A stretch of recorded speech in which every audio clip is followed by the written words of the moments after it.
Assalamualaikum warahmatullahi wabarakatuh.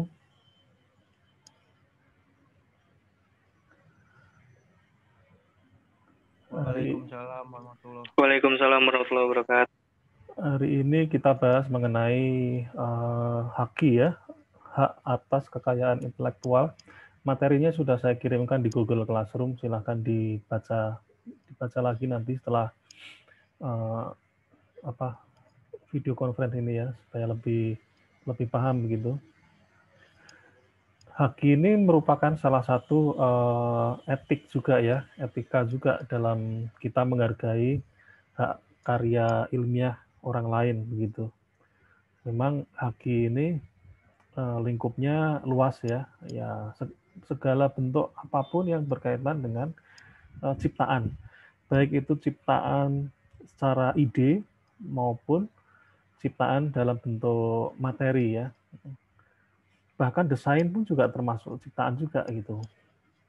Tari, kemudian gerakan dan sebagainya itu juga merupakan uh, ciptaan atau hasil karsa dan cipta dari manusia. Nah, tinggal mana ini yang disebut sebagai haki atau HKI ya, sesuai dengan undang-undang. Ya, saya akan share materinya.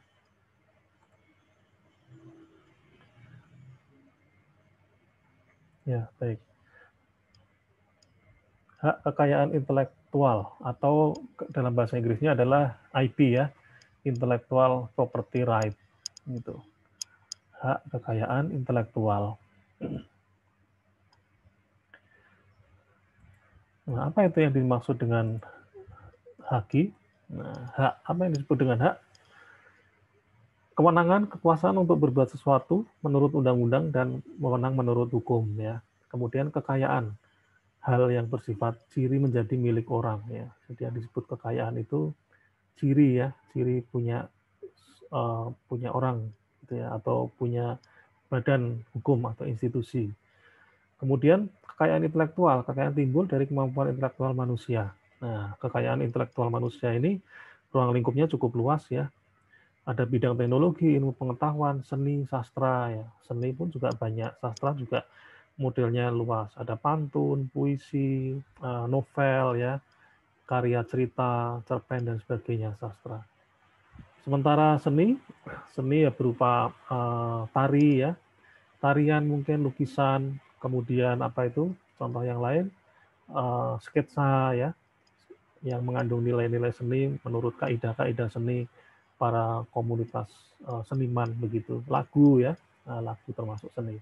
Kemudian bidang teknologi dan ilmu pengetahuan, hasil-hasil penelitian, kemudian pengembangan suatu teknologi ya, atau penemuan yang bersifat penemuan atau invention ya, inventory, bukan inventory ya, kalau inventory itu anu ya, nyimpen ya, invention ya, yang dihasilkan atas kemampuan intelektual, artinya melalui proses berpikir ya, daya cipta dan rasa yang memerlukan curahan tenaga. Jadi mikir tek, kemudian muncul itu pun juga sudah termasuk dalam intelektual juga ya.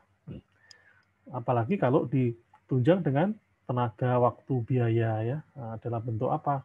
Misalnya aktivitas litbang, penelitian dan pengembangan.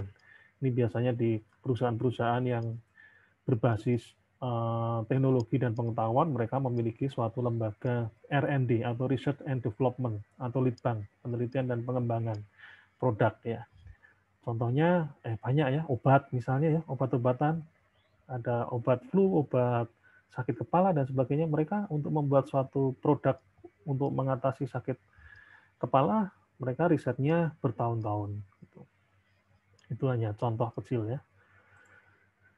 Kemudian dasar dari haki, karya intelektual, hasil pemikiran dan kecerdasan manusia bentuk desain, penemuan, seni, karya tulis, atau penerapan praktis suatu ide. Nah, ini praktis pun juga termasuk bagian dari haki ya. Suatu misal Anda tentu sering melihat, sekarang sudah sering ya, dulu belum kepikiran, ada tempat HP yang ditaruh di dalam motor, di atas apa itu, di stang motor ya. Nah, sekarang udah biasa. Nah, itu juga termasuk pengembangan atau penemuan ya, ide ya, penerapan praktis suatu ide. Apalagi sekarang eranya ojek online ya, mereka perlu visual view peta secara mudah ya, daripada dia bolak-balik membuka HP-nya taruh saja di dashboard-nya motor itu di speedometernya motor. Kemudian mengandung nilai ekonomis, ya, menghasilkan sesuatu hal, menghasilkan suatu uang, atau dalam tanda kutip ya, ada nilai ekonomisnya. Ekonomis itu tidak selalu dalam bentuk uang, tapi juga dalam bentuk pengakuan ya, kemudian dalam bentuk aset ya, aset komersial dan sebagainya. Suatu misal, ada ide praktis orang yang ingin membuat dudukan HP yang ditaruh di speedometer. Nah, kemudian dia rancang, didesain seperti halnya gambar yang ada di sini ya, dibuat, dijual. Nah, orang suka ya, orang senang. Oh, ini bagus nih, praktis, enak, mudah gitu ya, laku. Berarti mengandung nilai ekonomis. Kemudian apa itu haki? Nah, hak eksklusif. Nah, hak eksklusif yang diberikan kepada seseorang atau sekelompok orang yang memegang monopoli dalam menggunakan dan mendapatkan manfaat dari kekayaan intelektual. Manfaat itu ya macam-macam, mungkin bisa berupa royalti, bisa berupa uang ya, honor dan sebagainya. Seperti itu. Yang pada intinya adalah dia memberikan hak eksklusif. Kira-kira apa kekayaan intelektual kalau di film animasi? Nah, di situ banyak ya. Contohnya yang mudahnya adalah kita pernah studi eksekusi di MNC Animation ya. Nah, di situ di samping para kreatornya membuat animasi, ternyata mereka juga membuat tokoh-tokohnya dalam bentuk binatang. Boneka ya. Boneka, dan boneka itu dijual. Boneka itu bisa dijadikan suatu display.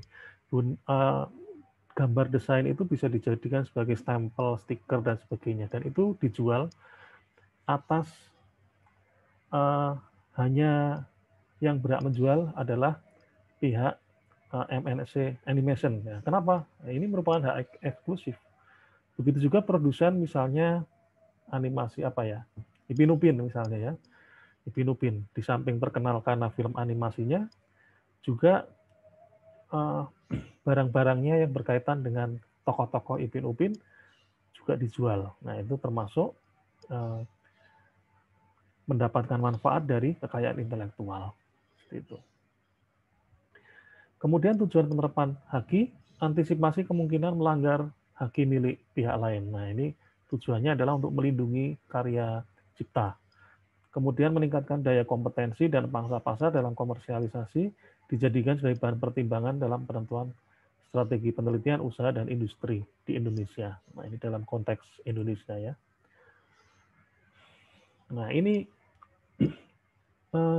secara mudahnya ya, hak kekayaan intelektual timbul sebagai hasil olah pikir, menghasilkan suatu produk atau proses yang berguna, kemudian menikmati secara ekonomis, dan objeknya karya yang timbul atau lahir karena kemampuan intelektual manusia. Siklus pengembangan kekayaan intelektual. Ini secara umum, tadi di awal sudah dibahas mengenai adanya suatu upaya ya. Nah, di sini itu merupakan upaya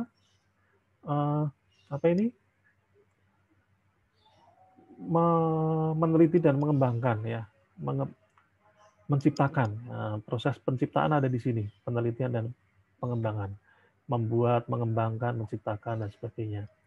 Kemudian menghasilkan produk. Nah, produk sudah dihasilkan, maka kemudian dalam bentuk itu disebut sebagai kekayaan intelektual, sebagai kekayaan intelektual atau IP ya, intellectual property. Kemudian setelah ada produknya, dilindungi supaya ini tidak direbut oleh orang lain, tidak diakui oleh orang lain yang tidak berhak. Dilindungi, kemudian dimanfaatkan oleh masyarakat. Kalau masyarakat percaya, diproduksi secara luas. Ya. Setelah diproduksi secara luas, ada kekurangan, misalnya dikembangkan lagi. Nah, jadi begitu terus siklusnya. Ini contohnya Saya mengambil contoh traktor. Di bagian litbang ini bagaimana membuat suatu traktor, ya, bagaimana kontrol traktornya, kemudian mesinnya apa, kemudian menghasilkan suatu traktor, kemudian traktor ini sebagai hasil dari kekayaan intelektual, kemudian dilindungi, digunakan, dikembangkan. Nah, terus semakin bagus, gitu. Bentuk-bentuk karya kekayaan intelektual. Yang pertama adalah penemuan atau invention, menemukan ya, yang belum ada menjadi ada. Contohnya apa?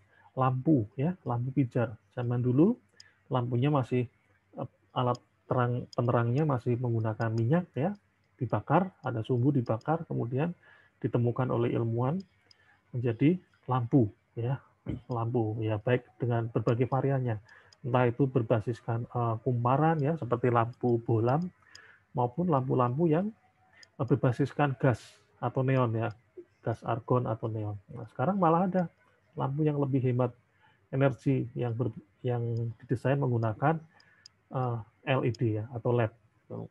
Itu penemuan. Jadi penemuan itu merupakan sesuatu yang baru. Antara lampu bohlam dengan lampu LED itu merupakan penemuan ya, bukan pengembangan. Ya. Karena memang beda teknologinya, beda metodenya, efisiensinya pun juga berbeda. Kemudian desain produk. Nah, desain ini pun juga merupakan bentuk kekayaan intelektual. Anda mendesain suatu alat yang bekerja untuk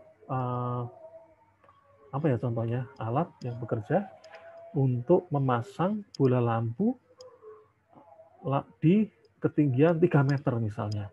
Nggak tahu caranya gimana. Entah pakai drone, entah pakai apa itu, tongkat yang panjang ya, panjang ujungnya ada ulirnya gitu. Itu Anda desain, Anda gambarkan, Anda jelaskan cara kerjanya, Anda gambarkan seukuran-ukurannya ya, detail. Nah, itu termasuk dalam kekayaan intelektual. Kenapa? Karena itu merupakan hasil pemikiran dari karya Anda. Kemudian seni, pengetahuan, dan software. Nah ini, apalagi ini mahasiswa informatika ya, banyak menghasilkan software-software. Jadi software Anda kan unik ya, sama-sama membuat sistem informasi akademik. Anda yang membuat dengan teman Anda yang membuat tentu berbeda. Nah, pasti banyak perbedaannya, entah database-nya ada yang berbeda, entah fiturnya yang berbeda, entah tampilannya yang berbeda. Nah itu sesuatu yang unik. Kemudian seni, pengetahuan, literatur ya. Bahkan brand itu pun juga dalam bentuk kekayaan intelektual. Kenapa? Karena nama dan merek usaha ini dibuat tidak dengan cara yang mudah ya, dapat wangsit terus muncul nama gitu, nama toko atau nama merek seperti itu. Atau informasi rahasia, misalnya resep sambal ABC misalnya. Nah, ini tidak disebarkan oleh si pemilik pabrik ABC-nya, tetapi disimpan sebagai bentuk sebagai resep rahasia perusahaannya, gitu, supaya tidak disaingi. Nah, tadi di awal sudah dijelaskan bahwa merupakan hak eksklusif ya. Nah, jadi yang punya resep tadi hanya pabrik ABC, pabrik sambal ABC, itu contohnya ya. Atau desain tata letak IC, ini circuit board, desainnya apa ini? Komponen elektronika ya, komponen elektronik. Misalnya membuat lampu berjalan, membuat rangkaian untuk Internet of Things, desain untuk mengontrol melalui internet, kemudian desain PCB-nya ya, seperti itu. Kemudian ada juga varietas baru tanaman. Nah, misalnya Anda mengawinkan atau mensilangkan atau mengolah ya, merekayasa suatu tanaman tertentu sehingga menghasilkan suatu varietas baru tanaman yang lebih unggul, lebih indah misalnya, kalau misalnya bunga gitu ya, lebih variatif misalnya bunganya yang tadinya bunganya hanya satu warna, Anda buat menjadi 2 warna atau 3 warna dalam satu pohon. Nah, itu termasuk dalam bentuk-bentuk kekayaan intelektual. Karena di situ ada proses berpikir ya, menghasilkan sesuatu, kemudian caranya dan sebagainya. Tujuan penerapan HKI boleh, HKI ya, antisipasi kemungkinan melanggar hak milik orang lain. Kemudian meningkatkan daya kompetisi dan pangsa pasar, dan dapat dijadikan bahan pertimbangan dalam penentuan strategi penelitian, usaha, dan industri di Indonesia. Nah, suatu misal, di Indonesia ini kaya akan tanaman pangan misalnya ya, maka dikembangkanlah varietas-varietas baru tanaman pangan yang sekiranya dapat memberikan panen yang lebih banyak, misalnya seperti itu ya. Nah, itu sebagai bahan pertimbangan dalam penentuan strategi penelitian. Nah, atau misalnya di Indonesia banyak nikel misalnya ya, bahan baku nikel yang mana itu digunakan untuk baterai, salah satu komponen dalam baterai. Nah, maka riset-risetnya atau pemikiran penelitiannya diarahkan untuk membuat sesuatu yang baru dalam konteks membuat baterai dengan menggunakan bahan nikel. Nah, itu misal seperti itu. Kemudian latar belakang perlindungan. Nah, ini kenapa adanya HAKI? Ini menghargai karya intelektual, ada nilai ekonomi, meningkatkan gairah para pencipta, pendesain, dan dunia usaha. Apa jadinya kalau Anda punya software, kemudian softwarenya ditiru oleh orang lain? Bukan ditiru, malah dibajak misalnya. Dibajak begitu, tentu akan membuat kendor ya semangatnya ya, jadi malas ya, tidak bergairah gitu ya. Makanya itulah diperlukan suatu perlindungan. Atau misalnya Anda penyanyi sudah menciptakan lagu disukai banyak orang, ternyata diklaim oleh seniman yang lain misalnya seperti itu. Tentu akan timbul suatu masalah. Kemudian meningkatkan perekonomian bangsa. Ya. Banyak hasil-hasil penelitian atau hasil-hasil paten dari masyarakat yang bisa dikembangkan untuk dijual sehingga menghasilkan suatu nilai ekonomi. Nah, secara nggak langsung ini akan meningkatkan perekonomian bangsa. Nah, kalau sudah bisa dijual, banyak yang suka, akan menumbuhkan investasi. Nah, misalnya Anda bikin tanaman tadi ya, yang satu pohon ada menghasilkan 4 bunga yang berwarna-warni, ada orang senang. Mau dong, saya ini investasi sewa tanah di Indonesia misalnya, kemudian saya menanam tanaman varietas yang temuanmu, nanti saya jual di negara luar, misal seperti itu. Kemudian menghindari sanksi ekonomi internasional. Nah, faktor yang lain adalah pengaruh globalisasi. Nah, globalisasi ini mendorong perubahan dan perkembangan perilaku masyarakat dengan perkembangan teknologi informasi dan komunikasi. Jadi mau nggak mau ya memang kita harus mendaftarkan ya hak cipta yang ada di Indonesia. Suatu misal yang sudah didaftarkan misalnya batik ya. Batik itu sudah diakui oleh UNESCO ya sebagai produk kebudayaan dari Indonesia. Kemudian apalagi Candi Borobudur ya, itu juga bentuk kekayaan dalam bentuk seni ya, sudah didaftarkan ke UNESCO. Jadi sudah diklaim bahwa itu memang punya Indonesia.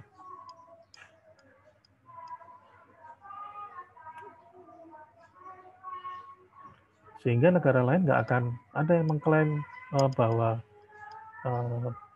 batiknya misalnya ini misalnya kalau kain batik ya dari negaranya misalnya itu ya. Itulah gunanya HKI tadi. Semakin maju suatu negara, semakin bergantung negara tersebut pada modal intelektualnya. Ini bersifat renewable dan sustainable. Modal intelektual ini semakin pinter rakyatnya, maka negaranya akan semakin kuat ya. Karena banyak penemuan-penemuan yang dihasilkan dari warga negaranya. Meskipun itu sederhana. Anda bisa melihat di Jepang misalnya ya, itu banyak sekali alat-alat yang sederhana tapi praktis dan berdaya guna. Itu idenya sih sederhana, tapi mereka membuat sesuatu sehingga dapat bermanfaat dan menghasilkan suatu nilai ekonomi. Gitu. Kadang kalau Anda main ke mall yang ada jualan barang-barang yang ala-ala Jepang gitu ya, ada jepitan kertas yang ada tandanya misalnya, ada apa itu untuk cuci piring, ada sambil tempat sabunnya misalnya, itu kan ide-ide sederhana sebetulnya. Kemudian perubahan paradigma.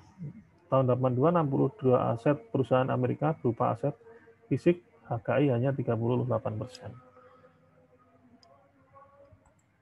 Ya, ini perkembangan paten dari tahun 2018 sampai 2019. Ini Anda bisa melihat, membaca lebih detail di dokumen di sini. Ini 3 negara besar yang menghasilkan paten terbanyak di dunia. Jepang, US, dan Cina. Ada pertambahan ya, ya meskipun ada penurunan ya, penurunan dikit ya. Cina yang banyak ya, ini banyak banget ini penemuannya, paten. Kemudian Amerika lumayan di bawah Cina, Jepang ya ada lah ya, itu. Nah, Anda bisa melihat dari sini bahwa negara yang banyak memberikan penemuan yang banyak akan berimplikasi kepada kemajuan ekonominya.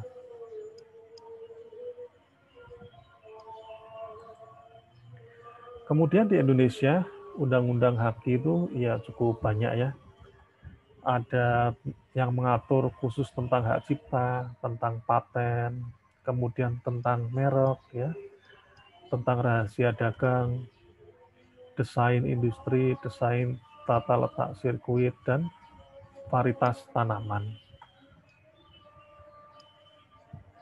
Ya, jadi ini diatur secara khusus dalam suatu undang-undang. Nah, nanti tugas Anda, tolong buatkan caranya mendaftarkan hak cipta.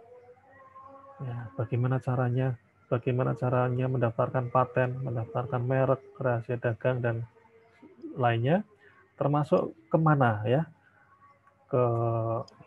mungkin ke Kementerian Hukum dan HAM misalnya, dan sebagainya. Silakan dibuat tulisannya.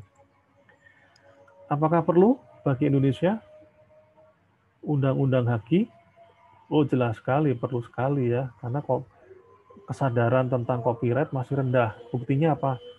Masih banyak dijual ini ya, VCD bekas, CD bajakan ya, buku bajakan, kemudian apa itu, barang-barang yang mungkin itu sudah ada patennya tapi diproduksi oleh produsen lain dengan kualitas yang lebih rendah misalnya, seperti itu.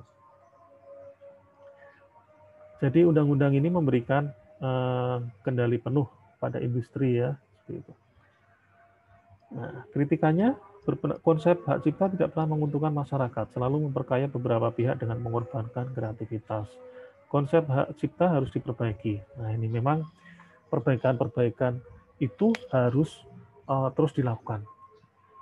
Sekarang kalau ada pertanyaan, misalnya Anda membuat cover lagu, nah, lagunya bukan ciptaan Anda.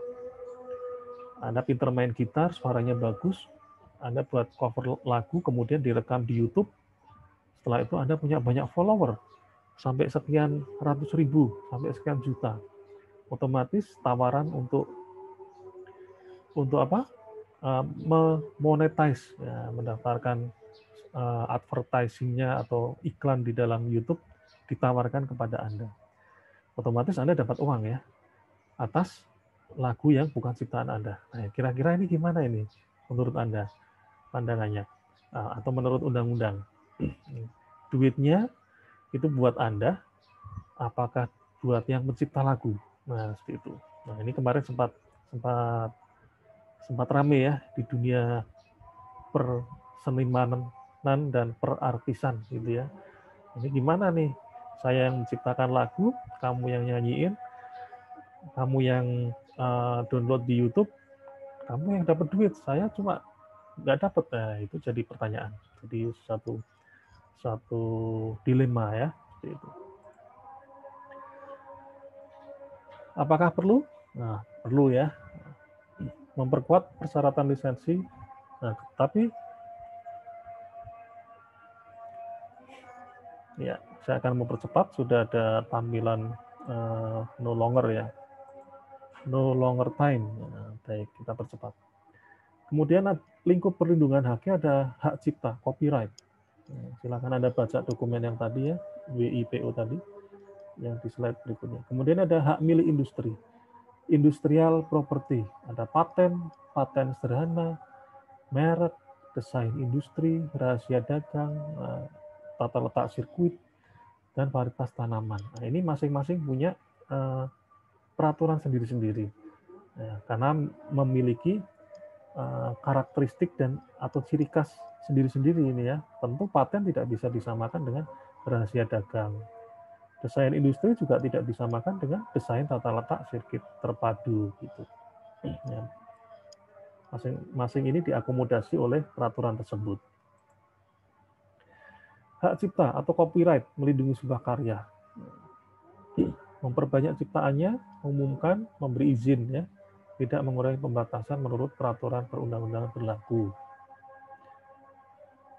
Orang lain berhak membuat karya lain fungsinya sama, asal tidak dibuat berdasarkan karya orang lain yang memiliki hak cipta. Copyright. Hak cipta berlaku seketika setelah ciptaan tersebut dibuat. Nah, sebetulnya ketika Anda menulis buku, sudah selesai, nah itulah Anda sudah punya copyright. Oleh karena itu, segeralah didaftarkan. Ya. Suatu misal Anda menulis buku, memang sudah Anda niatkan sebagai bentuk buku ya, maka Anda harus sesuaikan properti dari buku tersebut ya, kalau memang mau dianggap sebagai buku, yaitu adanya apa? ISBN ya, International Serial Book Number. Nah, diberikan ISBN sebagai bentuk pendaftaran, salah satu bentuk pendaftaran ya. Atau misalnya kalau jurnal ya, atau kumpulan tulisan dalam bentuk ISSN seperti itu. Hak cipta tidak perlu didaftarkan terlebih dahulu. Ciptaan yang dapat dilindungi oleh Undang-Undang Hak Cipta, buku, program komputer, pamflet, layout, karya tulis. Kemudian ceramah, kuliah, pidato diwujudkan dengan cara diucapkan. Begitu video ini selesai, ya, kemudian saya upload. Nah, ini salah satu bentuk hak cipta. Nah, siapa yang punya, ya yang ngomong ya. Nah, ini ceramah ya, dalam konteks ini ya, ceramah, kuliah, pidato dan sebagainya. Anda meniru boleh nggak? Ya boleh-boleh saja, gitu ya. Alat peraga yang dibuat untuk kepentingan pendidikan dan ilmu pengetahuan. Nah, seperti ini contohnya. Ini ada alat peraga apa ini? Planet ya, ada planet. Ya, ini alat tubuh ya, biologi dan sebagainya. Kemudian karya seni, ya, ada gambar, seni pahat, patung, kolase, terapan, fotografi termasuk ya. Jadi kalau ada foto bagus, jangan diaku foto orang lain sebagai foto saya ya, gitu ya. Oh itu punya saya misalnya, oh nggak boleh ya. Secara etis kan tidak boleh ya. Padahal bukan foto saya gitu ya, fotonya si fotografi A misalnya. Gitu. Kemudian ciptaan lagu, drama, musik, koreografi, wayang, pantomim, sinematografi, peta, ya banyak. Yang tidak dapat didaftarkan sebagai ciptaan di luar bidang ilmu pengetahuan, seni, dan sastra yang tidak orisinal, tidak diwujudkan dalam suatu bentuk nyata.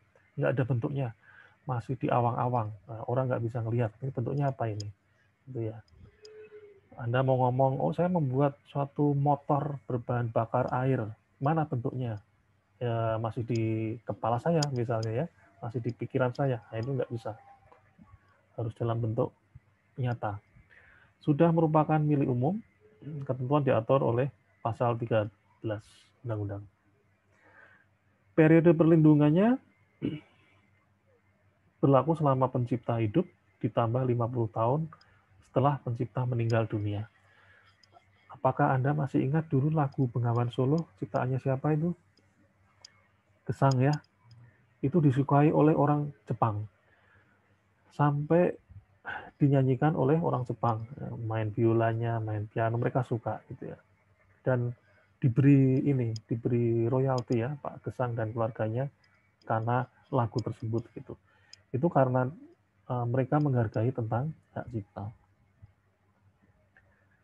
Jika pencipta lebih dari satu orang, hak tersebut diberikan selama hidup ditambah 50 tahun pencipta terakhir meninggal dunia. Pencipta yang meninggal dunia terakhir maksudnya. Ya. Hak cipta atas ciptaan program komputer, sinemografi berlaku selama 50 tahun. Ya. Jadi kalau Anda punya program komputer, sudah dijual misalnya, ya silakan boleh saja diberikan suatu hak cipta. Contoh hak cipta, Microsoft membuat Windows, ya, yang berhak membuat salinan Windows hanya Microsoft sendiri. Kepemilikan hak cipta dapat diserahkan secara penuh atau sebagian ke pihak lain. Siapa yang menyerahkan? Ya Microsoft. Boleh nggak dia Microsoft memberikan? Kalau Microsoft-nya tidak berkenan, ya jangan dipaksa, ya karena memang haknya Microsoft untuk memberikan atau tidak memberikan. Hak Microsoft menjual produknya dengan mekanisme lisensi. Ya. Nah, oke, lanjut. Kemudian ada lawan dari copyright, yaitu copyleft. Permainan kata dari copyright hak cipta yang memiliki mana saling berlawanan. Jadi ini lawan katanya copyright tadi ya. Semua orang dapat menerima salinan atau versi turunan dari suatu karya menggunakan, memodifikasi atau mendistribusi ulang, baik karya maupun versi turunannya. Nah, contohnya apa? Linux ya, Anda download gratis, Anda kembangkan, Anda buat distronya, artinya misalnya distro untuk Linux multimedia misalnya, distro multimedia buatan siapa ini mahasiswa Muhammad Faisal misalnya, distro Faisal misalnya, isinya program-program yang berkaitan dengan multimedia, ada Blender, ada apa itu program-program untuk gym ya, pengolah gambar dan sebagainya, dimasukkan dalam distro, kemudian didistribusikan lagi. Nah, itu boleh ya. Kemudian diterapkan pada perangkat lunak, dokumen, musik, dan seni.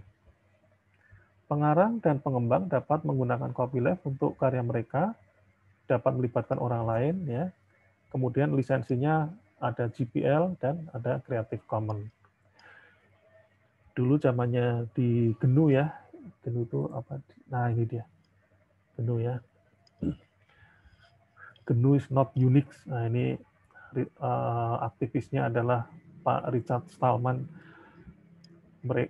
Beliau punya suatu idealisme bahwa software itu ya gratis kan, dibagi ya, diberikan gitu supaya bisa dikembangkan, kemudian diberikan hak untuk orang lain untuk mengembangkan atau mendistribusikan. Tapi di sisi lain ada juga yang ingin bahwa software itu dijual ya. Kenapa? Ya karena itu kan merupakan bentuk pemikiran kita ya, nggak gampang membuat software ya. Mereka beralasan seperti itu ya, itu boleh-boleh saja gitu ya, karena bagaimanapun software itu pun juga produk ya, memiliki nilai ekonomis.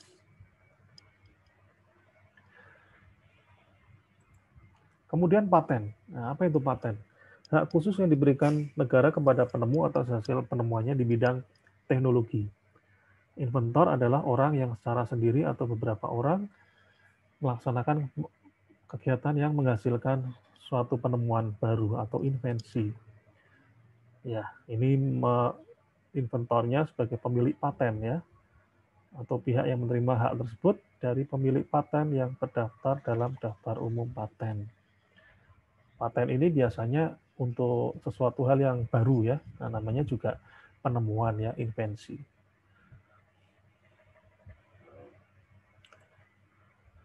Fungsi paten, alat perlindungan hak komersialisasi, nah, penemuan yang baru tadi, apabila memiliki nilai ekonomi, bisa dijual, bisa dikembangkan, ya, bisa diberikan kepada orang lain, untuk diproduksi misalnya, sehingga penemunya memperoleh apa itu royalti misalnya, seperti itu. Artinya ada nilai ekonomis.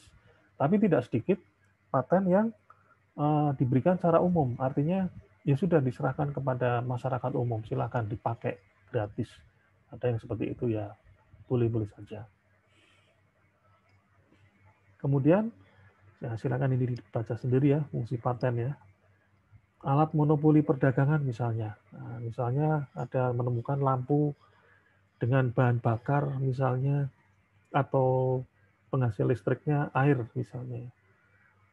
Orang lain tidak boleh menjual lampu yang berbahan bakar air tersebut kecuali perusahaan penemunya. Nah, itu merupakan alat monopoli perdagangan. Kemudian haki dalam produk industri, nah ini contohnya ya. Contoh ini dalam handphone ada banyak sekali hakinya ya. Ada patennya. Dalam artian paten itu penemuannya. Oh, ini contohnya apa? Contohnya flip tombol ya. HP-nya tidak HP gelondongan tapi ada buka tutupnya. Nah, ini merupakan apa ini? Paten sederhana, penemuan sederhana. HP-nya sih tanpa ini di flip juga tetap bisa fungsi, tapi dia tambahkan tombol flip supaya lebih praktis ya, lebih estetis dan sebagainya. Perlindungan selama 10 tahun. Kemudian paten misalnya dia menggunakan baterai yang benar-benar baru ditemukan. Dalam artian yang lain belum ada. Dia menggunakan baterai yang sekali casnya cuma 1 jam misalnya. Tapi bisa bertahan selama 1 minggu ya, dengan kondisi HP aktif misal seperti itu ya. Atau 1 bulan misalnya. Itu kan luar biasa. Belum ada baterai yang seperti itu. Nah, ternyata perusahaan tersebut sudah bisa memproduksi dan sudah bisa menemukan baterai tersebut. Nah, itu bisa diberikan suatu perlindungan selama 20 tahun. Kemudian desainnya seperti ini juga didaftarkan ke dalam haki supaya tidak ditiru ya sama saingannya. Jadi kalau ada yang perusahaan lain yang membuat HP dengan dimensi bentuk tampilan yang sama, maka bisa dituntut. Kenapa? Karena ini produk desainnya sudah dimiliki oleh perusahaan produsen. Kemudian ada merek dagang. Mereknya apa nih? Oh, misalnya Samsung atau Redmi atau Nokia dan sebagainya. Nah, merek dagangnya pun juga sudah didaftarkan dalam lembaga yang berwenang ya, seperti itu. Sehingga kalau misalnya ada HP meniru merek dagangnya bisa dituntut ya, seperti itu. Ya, ini silakan dibaca sendiri. Ada 2 macam sistem pendaftaran paten. First to file, first to invent. Ya. First to file itu memberikan hak paten bagi mereka yang mendaftar pertama. Yang pertama dulu mendaftar, datang ke kantornya kemudian mendaftar. Atau first to invent, yang pertama kali menemukan, gitu ya. Nah, kalau Indonesia itu kalau tidak salah ini ya, first to file ya, gitu. Karena bisa jadi loh ya. Misalnya menemukan suatu teknologi barang X misalnya, ternyata yang menemukan tidak cuma satu, ada lebihnya. Dan itu tidak saling kenal, tidak pernah berhubungan dan sebagainya kan bisa saja seperti itu. Ya, tinggal mana dulu ini yang mendaftarkan ke kantor paten begitu.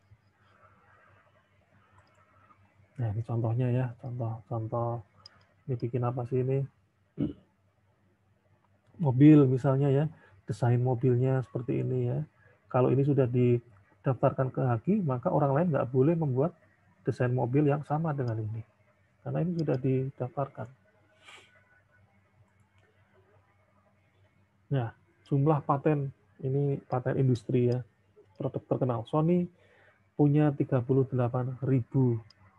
lebih paten. Kemudian Boeing punya 3.000-an paten. Naik 1.000-an paten. Nah, ini nggak tahu nih patennya apa saja. Mungkin naik ini patennya warna misalnya ya, desain apa itu, solnya ya, desain apa itu, material yang digunakan atau bentuknya misal seperti itu. Atau Boeing misalnya, dudukan sekrupnya, kemudian bentuk sayapnya misal seperti itu ya. Seperti itu. Ya, ini silakan apabila ingin mengetahui hasil penelitian kadaluarsa, duplikasi dan sebagainya bisa dicek di website ini. Siapa pengguna paten? Banyak ya, pemerintah, inventor, peneliti, banyak sekali. Ya, silakan dibaca sendiri yang ini ya. Kemudian merek dagang.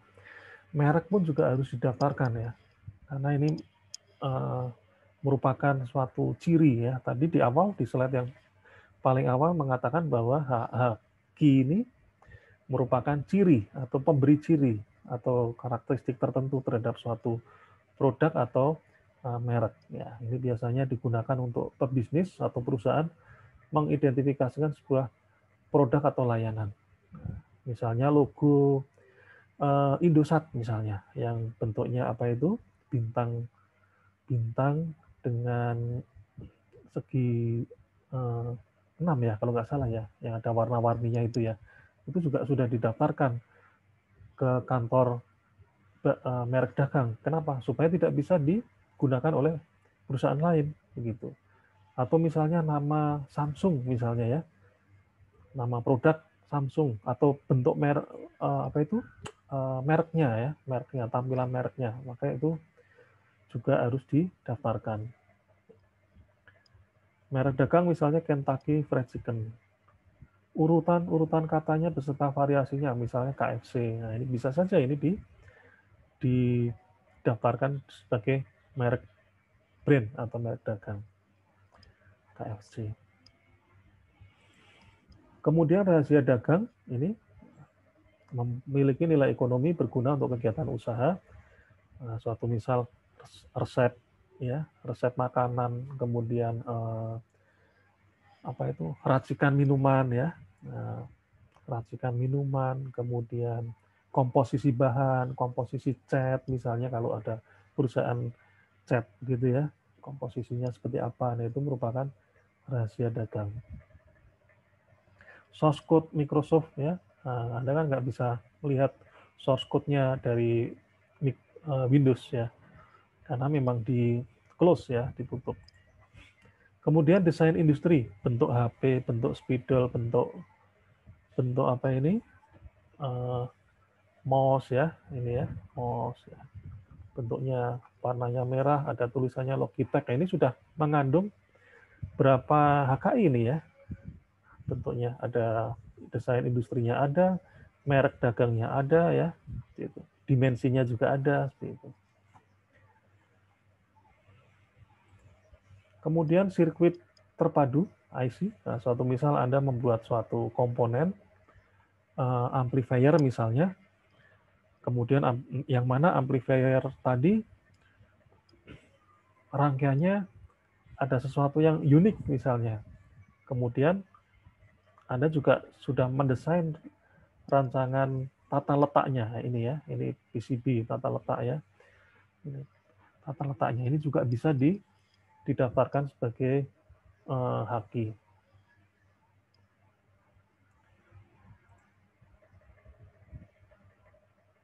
Ya, ya itu ya. Ya, ada pertanyaan? Silakan. Kalau tidak ada pertanyaan, nah, cobalah Anda buat suatu apa itu prosedur bagaimana cara mendaftarkan haki ya, dan paten dan yang lain tadi ya, banyak. Kemana, apa yang didaftarkan, kemana, dan bagaimana caranya. Jelas ya, saya kira cukup mudah ya. Anggap saja Anda buat suatu tutorial atau panduan kepada masyarakat awam yang ingin mendaftarkan rahasia dagangnya, ingin mendaftarkan mereknya, ingin mendaftarkan patennya, itu kemana gitu. Baik, kalau tidak ada pertanyaan, saya akhiri sampai di sini. Silakan dinyalakan kameranya supaya bisa saya capture.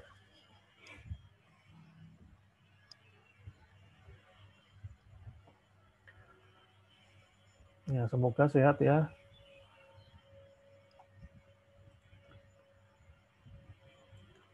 Ya, 1, 2,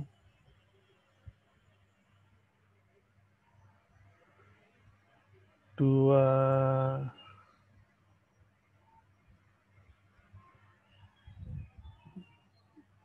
ada yang lagi di luar rumah, ada yang di kantor. Oh, ini Kofifa ada di Jepang ya ini ya. Belakangnya kok ada saljunya itu.